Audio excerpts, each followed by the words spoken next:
Welcome, everybody. This is Jim Coughlin, Creative Director of Club VMSA. I want to thank the World Staffing Summit 2022, powered by Candidly. I want to thank Jan for inviting me. I will be doing another session this afternoon on what buyers want. That'll be at 4:30 Eastern Time. But today, this session is all about how to stand out as a staffing firm. I guess the first question would be, why would you want to stand out at all? Well, obviously to get business, but maybe you got too much business. Maybe you want to stand out to the candidate population so that they come to you instead of your competitors. Maybe you want to stand out to the staffing professionals out there so you can grow your internal team so they don't go to the competitors. Or maybe you do want to stand out to clients and new prospects. So before we get started, we got like an hour here. I think we'll take a few minutes. Go ahead and go in the chat window and tell me who you are. Tell me, I'm an owner, I'm a recruiter, I'm an account manager, I'm a salesperson, and why you want to stand out and who you want to stand out to. So this is interactive. We're in a virtual world. Ready, go. Go ahead and type in the chat window who you are, why you want to stand out. I'll wait. I'm waiting. Let's see it. Who are you? Anybody? Bueller? I know there's 49 people in this session. Oh, here we go. Salesperson, account manager. Shilpa. How's it going, Shilpa? Pierce, because we want to be the best. Okay. President and CEO. Love it. Pamela.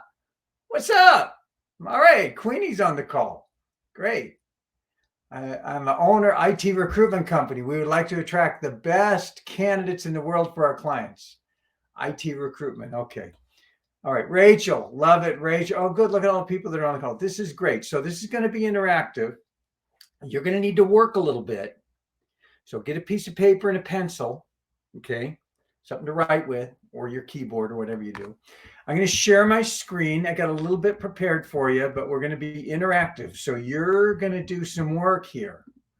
All right. So let me just open this up. It's good to see everybody here. And hopefully you can see this, how to stand out as a staffing firm. Yeah. Good. Sharing my window. I'm going to put it in presentation mode. There we go. So this is me. It says Master Trainer. Janine made this slide for me. So look, if you want to stand out, the first question I'd ask you is, who do you want to recognize you? Who do you want to stand out for? And I would argue that you have three different audiences at least, but definitely these three. If you're a staffing firm, you have to stand out to your prospects and clients. They have to see you amidst all of the noise and haste. There's a lot of noise. You see it on Instagram, on LinkedIn, posts. Everybody's the greatest. Everybody's doing videos, right? So you have to stand out to that audience. You have to stand out to new and existing internal staff.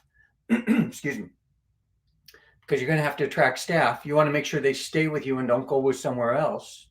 This has been a big problem last year, especially internationally, internal employees leaving.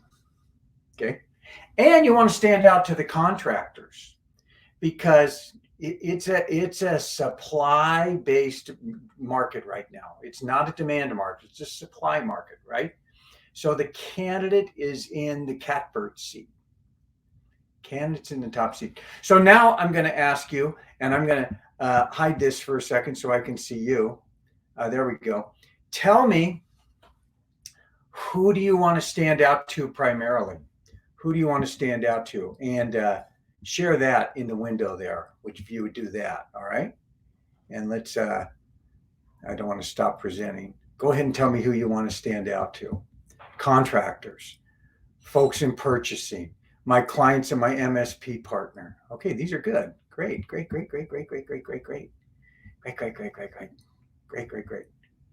Okay, let me stop sharing. Okay, so you want to stand out to different audiences. So the first thing we got to ask is, are you going to say the same thing to everybody? No, because they're different audiences. while you're writing those in there, I want to riff a little bit, and then I'll come back to my slide. There's going to be a different messaging to stand out. And one of the ways you want to stand out is stand up in your videos. But it's a different message. So therefore, all of your communication strategies, whether it be on LinkedIn, whether it be on social media, Instagram, Twitter, whether it be email campaigns, it's got to be a different message to the different audiences. It can't be the same thing. It can't be we're the right people for the right company, for the right time, for the right.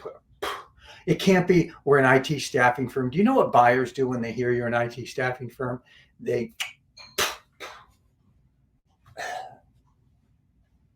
It's got to be different. So now let me come back to my screen here. Okay, I'm really excited about this presentation actually. So if I bore you, I'm sorry, but let me come back to this. Here we go. Hopefully you see this different screen. It doesn't look like it's doing that. Hold on one moment. One moment. Yeah, okay, good. So look, the three audiences all want something different, don't they? They all want something different. The clients right now, January 25th, 2022, every one of them, you hear the war for talent, not the war on talent, the war for talent. They all want access to talent that they can't get. I just had a conversation with the head of supplier diversity at CVS Healthcare. He said, we're trying to hire security engineers, right? And it's the same people that Amazon's hiring and that Citibank is hiring and LinkedIn is hiring. They all want talent. They all want market information. They want to know what's new. What's new in terms of sourcing candidates? What's new in terms of getting diverse candidate pools? What's new in terms of pricing, in terms of quality screening? What's new? And they want ease of use. They want to make it easy. I put price there, but price is last. And if you're only offering a message on price to the clients, you will be the first to go because there's no value. Price cutting isn't a value. So what I want you to do is take a moment and type in what other things do clients want that you're hearing in the market. What do they want? Besides access to talent, easy use to get to talent, market information on what better ways to move talent through. They might want a way to, how do I keep talent? How do I attract talent in certain unique sessions, right? Quality candidates, sure. Customer service and communication. Melissa, I would ask you, what does that mean, customer service? Like specifically, what are the things that they would do that would go, that's good customer service, okay? A partnership. A partner. Hi, we want to be your partner. I've got to get real tangible. Okay. Now, let me see if I can hit these slides. The clients want that. The candidates, I am not having fun with this screen. Let me see if I can do this. There we go. The staff, your internal staff, they want something totally different than the clients, don't they? What do the staff want? You could say, oh, staff want to work for a great company. Or if you're an owner, you're going to say, oh, they all just want money. No, there's so much written and so much talked about. And you can just look at your own experience. What the staff want right now, your internal employees, your recruiters, your account managers, your salespeople, is they want to be acknowledged. They want to be acknowledged for showing up. They want to be acknowledged for doing their best. They want to be acknowledged for who they are. They want to be seen. This is a benefit that they want. We can talk about what clients want, right? You'll stand out. They want acknowledgement. How do you acknowledge employees? And it's more than just one award to the one person that got the top billing. We got to acknowledge everybody, and we have to acknowledge them in the way that they're going to receive it. I know I'm talking generalities, but I want you to think specifically with this, and we'll get to that. They also want flexibility. Again, I'll go back to the conversation I just had an hour ago with this head of supplier diversity at CVS. He just took the job from a bank. One of the motivating factors for him going, and he's not a millennial, he's a graybeard like me. He said, I gave up 4 days of vacation so that I could work 100% remote, because the bank was going to want him to come back into the office. Do you know any other employees like this? They want flexibility. Employees want skill development, right? Your employees, your internal staff, you could say they want more money, but just like the client doesn't want the lowest price, they want the best value. Your employees want to be able to grow. They want to know that you're going to coach them, mentor them, guide them, train them, give them new skills, give them new opportunities, new doorways. This is a message you have to be able to craft to stand out. All right, let's look at the next one. See if I can go to these next slides here. I only got 3 more slides, so bear with me, right? What about the contractors? This is a conundrum. Everybody thinks here's the deal. The contractors are people just like us. See, we're in the people business, right? Let me tell you something. The people business is not a business, right? We're in the people business. That's not a business unless you're a mortician. Then you're in the people business, okay? We're in the business of communicating benefits to unique audiences. And when we do that well, we stand out, okay? What do the contractors want? Here's what I think they want. Obviously, they want doors open. They want you to be able to open a door. They don't know where the knob is. They don't know how to grab onto it. They don't know which way it turns. They want to know of those unique opportunities that they can't access, don't have the time to access, or don't know where to access it themselves. They want you to help them open doors. That's a benefit that you can give a contractor. Now, not all contractors think that they can't open the doors that you can't open. They think they can do that. The second thing I believe contractors want, and you can put some things in here. Oh, I like this to feel special. Zap wants to feel special. Yes, Pamela, they want to be acknowledged. Let me go back to the contract. Contractors want leverage. Now, you'll experience the opposite of this when they don't tell you that they got another offer and you present them an offer and they say yes, and then they take the counter offer. And then they don't show up for the job. How many of you out there have contractors that accept your job and then don't show up for it? That's because you didn't explain to them how you can give them leverage. And they didn't use you to leverage their deal. The contractors are leveraging against you. You need to leverage them with you. They need to see you as a prime fulcrum in their career. How you communicate that is how you stand out. And the third thing I think they want, and you could add 7, 10 things on this list. I'm just giving you 3. They want an advocate. They want an advocate. Look, I'm LGBTQ. I want to know that you're going to be an advocate for me when I go to work for the company, right? I want to be an advocate. I'm a woman going into a traditionally male career. I want an advocate. Okay. They all want something different. Yeah, Deborah Lightfoot, what's in it for them? I know who you're referring to, Jim. Okay, good. So long-term partnership, right. So they all want something different. Now, if you don't agree with me, say, Jim, this is crazy, I'm wasting my time, or just get off the video. All right. Otherwise, stay with me because I'm building. There's an amazing gentleman who's written several books on how stories influence buyers, investors, business. His name is Carmine Gallo. We had him at one of our events a few years back. In fact, we had him at 2 events. And what he's found in all of his research, and he's talked to the greatest storytellers in the world, Richard Branson, Elon Musk, Steve Jobs, Bill Gates, Rupert Murdoch, they're all storytellers. And what these storytellers all do is they use the rule of 3. Now you have 3 audiences. I think you might have more. You have your investors. You have your partners. But you primarily have 3 audiences if you want to stand out as a staffing firm. You have the clients, your prospects, you have your internal staff, you have the contractors. With each one of those 3 audiences, you should have a minimum of 3 messages. And I just gave you 3 for each 3 audiences. The 3 reasons to work with you, the 3 benefits that they're going to get by working with you, and this is the best, the 3 actions you would recommend they take.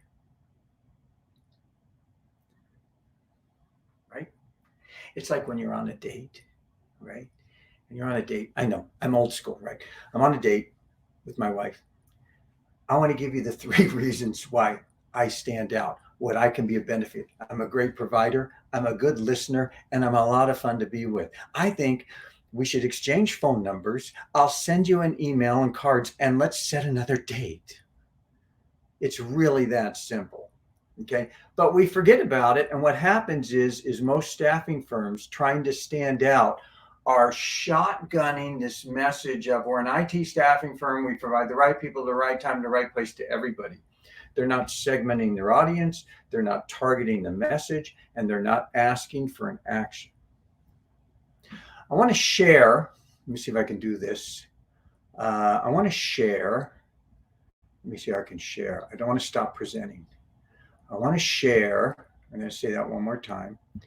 I want to share no, I don't know how to share. I want to share, let me see if I can do this. Full screen, don't want that. Let me come out of that. Give me just a moment. Interfaces. I want to share. Well, let me just share it. Let me talk about it. There's a client I'm coaching, a staffing firm, and they came to me and they said, we just created a new arm for LGBT staffing, LGBTQ. They established a new portal. It's LGBTQ staffing portal. In fact, you could even look at it. It's lgbtqcareers.co, lgbtqcareers.co. And what they've done is they've set up a portal for if I'm LGBTQ, I can go on that and look at jobs. And this company, this staffing firm, will also identify the employers that are pro LGBTQ because all of your clients are looking for that. They have now created a reason for clients to talk to them. They have also created a second benefit.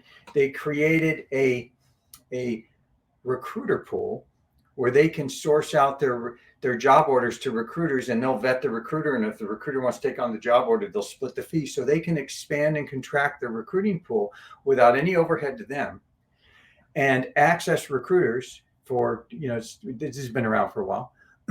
There's a message they can take to a client with the benefit of the client will win the war for talent.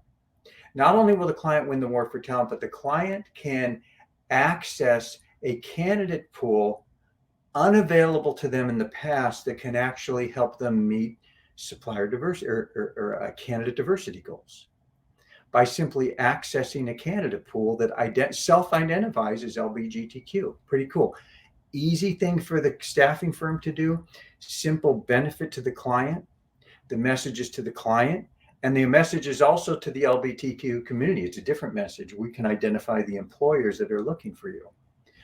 3 audiences, 3 messages, 3 reasons to work with you, 3 actions to take. Now, I want you to just take a moment, and I want you to write in the chat window, here's an audience I have a benefit for, and here's the action I want them to take. Take a moment and do that. Let's see what you come up with. Ready, go. Ready, go. See if you can do that. And while you're doing that, I'm going to look at this crazy share screen and see if I can come up to the next screen. Here we go. Let's see. Candidate care. Here we go. Question again, please. Ex-offenders and try partnering second chance employers. That's good, Charlene. That kind of scares me, though. So Charlene has ex-offenders and by partnering with second chance employers. I would even spin it a little different. I would spin it with society has changed how they view people who have minor offenses and non-violent crimes. While your security and safety of your company is critically important and we value that, we think you might be missing access to a candidate pool, especially since remote work has given us the opportunity to keep workers at arm's distance and not influencing other workers. There's a benefit. I have access to other workers. 3 messages. What do I mean by 3 messages? Tech systems. What was it? What do I mean by 3? Tech consultants, 3 messages. In other words, what is the story I'm telling to the client, to the prospect? If it's just I'm an IT staffing firm and I get the right people at the right time at the right place, that's one message, and that's an old message, and that's a story nobody wants to hear again. You have to have a different message. Okay, that is correct. We do state that in Levitt. Great, Charlene. Here's Chris Link. We want to source the world's top talent in human capital consulting and connect them with companies that are looking to build an inclusive culture within their organization. There's a word for what you just wrote there, Chris. Jargony. It's jargon. Sounds good, but there's nothing I can really hold on to. We want to source the world's top talent in human capital consulting and connect them with the companies that are looking to build an inclusive culture within their organization. Sounds good, but I'm not buying it because I don't have a reason to move on it. I would rather have you say, one of our clients recognized that the people we sent were the top because 12 other companies were recruiting them. And one of the ways we get the top talent is we have a contractor care program that promotes advocacy, loyalty, and helps those contractors open doors so they go with our clients versus the 12 other companies they go with. I would rather have your message say how you're different in capturing and holding on to those contractors where they don't want to go somewhere else. So let's look, what actions do you want people to take? Here's what I want people to do. If I'm in staffing, and I've been in it for many years, I want them to do a couple of things. For clients, I want them to or prospects, I want them to do what I want to give me a job order, okay? A job requirement, whatever you want to call it. Just give me a shot on that. Or stop. Or I want you to give me a contract and we'll do business. Or I want you to give me a referral. Introduce me to the global procurement person, the talent acquisition person, your hiring manager, this person in supplier diversity, the company that you used to work with where you just left, where they need somebody. I want a referral because I'm in the people business, but it's not the people business. It's the communication business. It's a transaction business. For staff, when I'm talking to staff, I want a couple things. I want loyalty, I want them to produce, and I want a referral. Okay? I have to earn loyalty. If I can acknowledge, somebody wrote in here, they want to feel special. If I can make somebody feel heard and seen, that's what they want, because that's what I want. I want to be heard and seen. I want to be acknowledged for the unique things I do that's different from anybody else. It takes work for your managers to recognize that.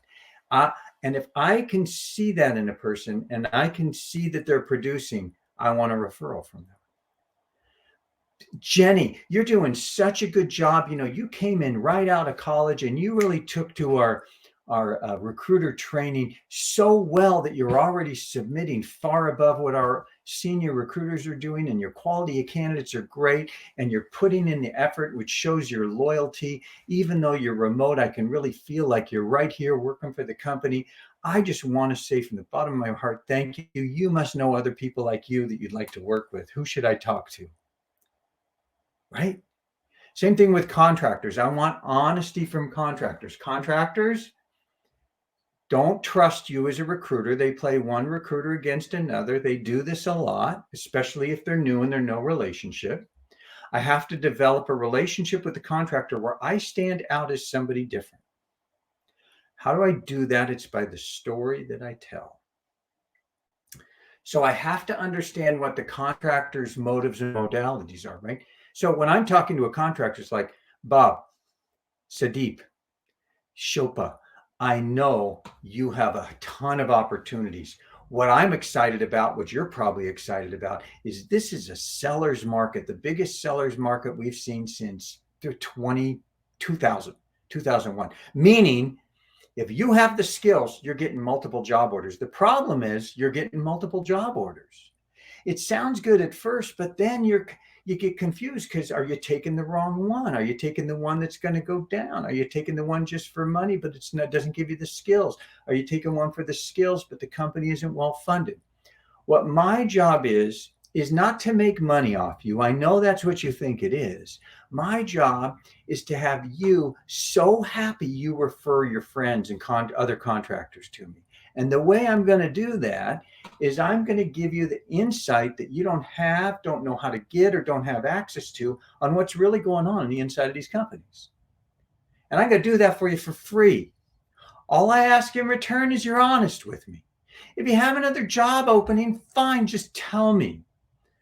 Right? So, right. And I can maybe use that to leverage a better opportunity with you.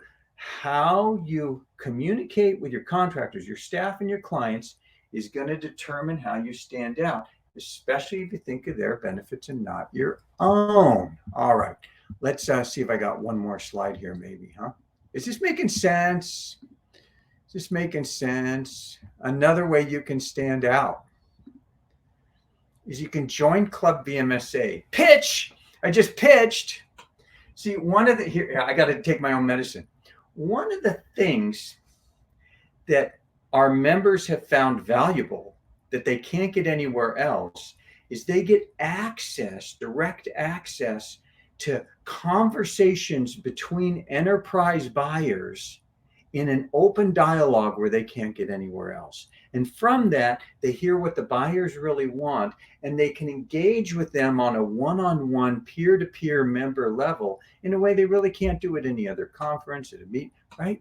So, we have a lot of ways that people can stand out, whether it be spotlight calls, whether it be, during video chats, or during sponsoring enterprise mastermind, things like that. Oh, and look at Jim always sneaks that pitch in. I do, Nancy. And Nancy Marin, how you doing? Pamela O'Rourke, VMSA rocks. Yes, yes, yes, yes. I got a lot of yeses. Staffing firm calling. Yeah, staffing firm calling. I want to share one thing with you. There used to be a woman I used to work with. Her name was Barry Stone. Amazing recruiter. She went on to work for a internet service provider and became the head of talent.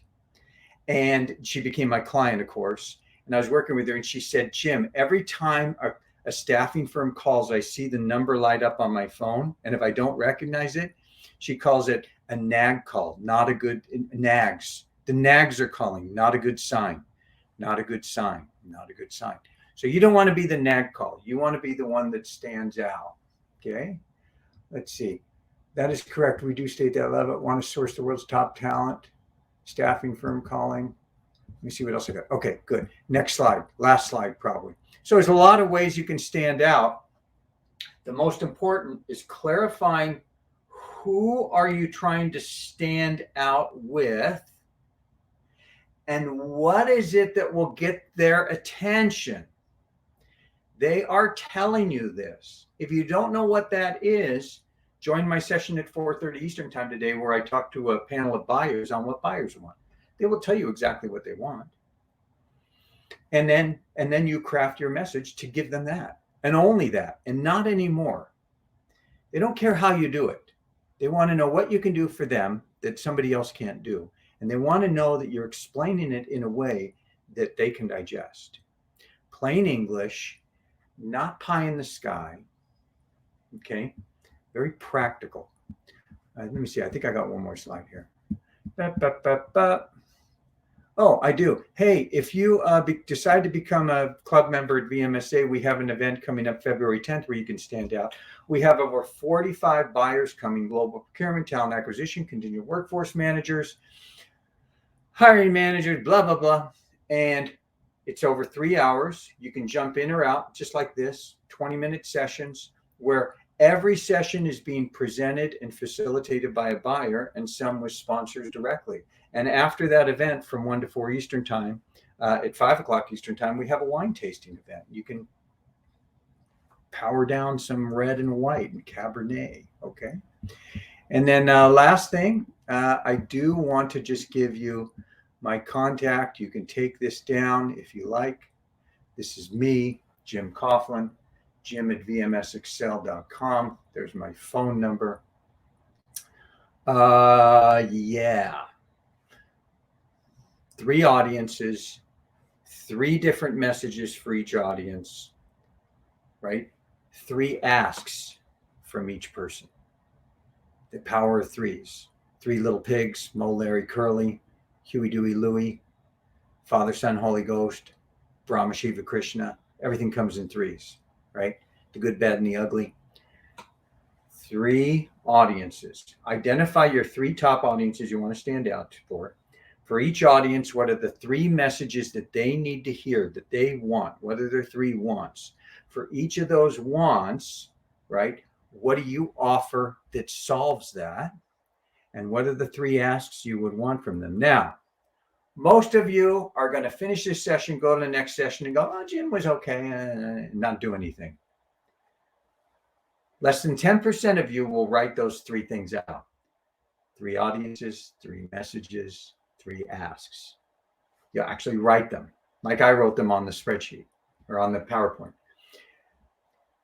If you can only get that for one audience, the clients, if you can get clear on the 3 messages for your clients, the benefits to them, why they should work with you with it, what it's going to give to them, how it's easy to use, and the 3 asks. If you can do that for one, you're ahead of 99% of all the other staffing firms. If you can do it for all 3 and you get all 3 circles to meet, clients, staff, contractors, you're going to have a really strong organization that's going to attract people and hold them to you because your messaging sings to their ear. They're going to want to tune to your Spotify station. They're not going to wander off looking for something else. Look, this whole great resignation thing, sure, people are quitting my age, baby boomers, they're done with it. There's a lot of people still working. And if they're leaving you, they're going somewhere else. If you want them to come to you, what it's going to take is the messaging. This is what people are listening to. And the messaging has to be clear so it gets through all the noise on LinkedIn and Instagram and Facebook and Twitter. It's got to be a clear, driven message that says, I understand, I hear you, I've solved that, let's talk.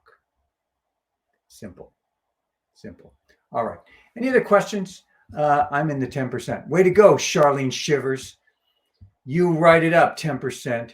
Would you be able to make a copy of this presentation available? I don't know. Somebody's recording it. So, talk to World Staffing Summit. Or what you could do, Kamal, go to clubvmsa.com and register and be a member, and then I'll give it to you. Okay? Give me the money. Show me the money. I got 1 million of this. Any other questions before I sign off? Because I'm about done. Anything? Great session. Good. Okay, so here, before you go, don't go yet. I got 76 people on the call. Write down what you got and what you're going to do different when you hang up. What'd you get from this? What did you learn that you didn't know before? What reinforced that you said, oh, I already knew that, but I forgot it? What are you going to do different? Lisa Crane, the Deco creative and marketing person just now. What are you going to do different? Thank you, Jim. Good afternoon. You're doing more than just okay. Great session. What are you guys going to do different? Hello? Write it down. Let me see it. What did you learn? What are you going to do different? What's the messaging for your candidates, your clients? I learned that the fluffy message needs to have more direction. I'm going to write my 3s. Good. And what you can do, Chris, Duarte, Linking Dreams, is you can send me your messages and I'll tell you if they're good or not. So there's an offer for those that stayed on longer, of you 73 people on this session. If you rewrite your messaging, literally write out the message, send it to me, I'll critique it. I'll write it back and critique. You got my email right there. Okay. I've learned so much from Jim over the past few months. Oh, thanks, Anton. Yeah, good. New roles we're hiring for to sell our culture and develop more for the job. Yeah. Look, hey, let me tell you something about culture. One last thing. People don't leave cultures. People don't leave companies. They leave leaders. They leave managers. I don't want to work for that guy anymore. That's why they leave, not the culture. And if it is the culture, it's what the person, see, I'm the culture. I'm like bacteria in a petri dish. I'm the culture. So your managers they imbue the culture. They express the culture in their messaging. Okay. Good, Lisa Crane, send me your messaging. Good, awesome, thank you for the offer. Good, Lebo. Client acquisition manager, 3 messages to clients. I'm going to do it differently. Good, Shilpa. Send them to me. Glad to be a part of it. Good, Melissa Lang. Good. Okay, so we're done. Come back at 4:30. I've got 3 buyers on the call. 3 buyers are going to be on a panel. And I'm going to ask them straight up questions, embarrassing questions. What do you want? Why aren't you getting it? How come you don't take recruiters' calls? Blah, blah, blah, blah. Okay. And if you want to ask them questions on the panel, you can put them in the chat window at 4:30.